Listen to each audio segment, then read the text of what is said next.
UPSC 2023 का result जारी हो गया। इस परीक्षा में देश भर से 933 अभ्यर्थियों का चयन हुआ। इनमें मध्य प्रदेश के भी 27 अभ्यर्थियों का चयन हुआ है।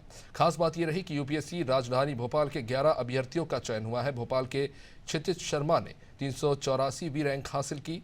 अनादि टीवी संवाददाता दुर्गेश गुलशन यादव ने क्षितिज से खास बातचीत की।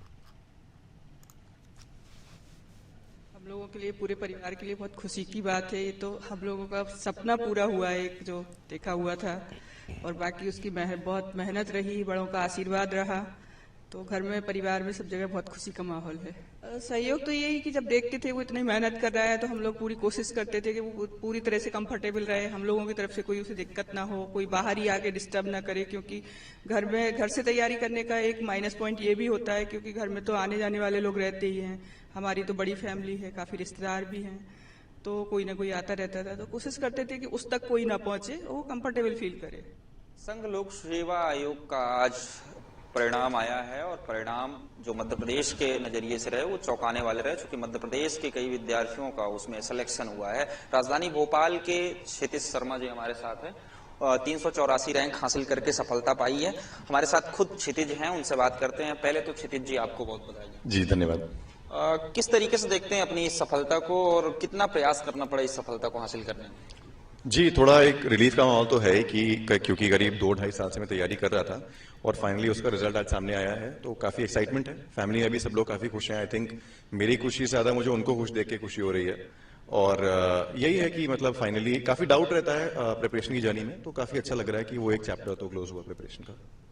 किस तरीके से इस अपने यात्रा को देखते हैं, क्योंकि कई उतार चढ़ाव भरे पल भी आते हैं?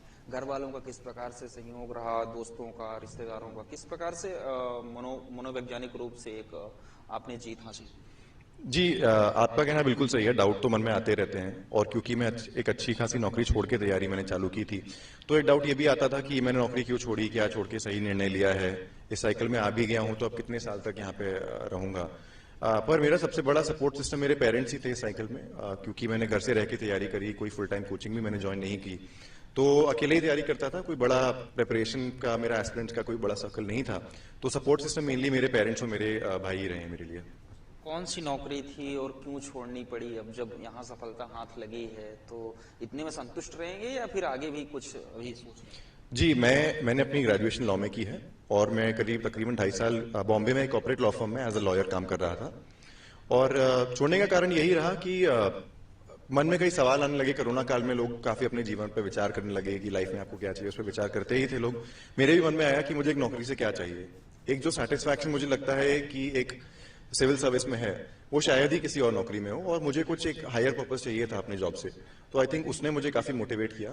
मेरे मन में तो बचपन से ऐसा कोई थॉट नहीं था, पर मेरे पेरेंट्स की भी इच्छा थी, ज्यादा व्यक्त नहीं करते थे पर उनके मन में था ही, तो उसको देखते हुए भी मैंने अपना मन बनाया। संतुष्ट हैं इस परिणाम से कि अभी और कुछ सोच रहे हैं? जी, अभी तो काफी खुश हूँ जो रिजल्ट आया है। आगे अटेम्प्ट, मेरे पास अटेम्प्ट काफी बचे हुए हैं, करीब 3-4 अटेम्प्ट बचे हुए हैं मेरे पास, तो घर वालों से बात करके निर्णय लूंगा। अभी इतना ज्यादा सोचा नहीं उसके बारे में। क्षितिज जी, उन बच्चों के लिए क्या कुछ कहेंगे जो बच्चे आर्थिक रूप से कमजोर होते हैं, बाहर जाके पढ़ाई नहीं कर पाते, किसी अच्छे कोचिंग संस्थान में पढ़ाई नहीं कर पाते हैं, उन बच्चों के लिए क्या कुछ कहना चाहेंगे? किस प्रकार सफलता कर सकते हैं?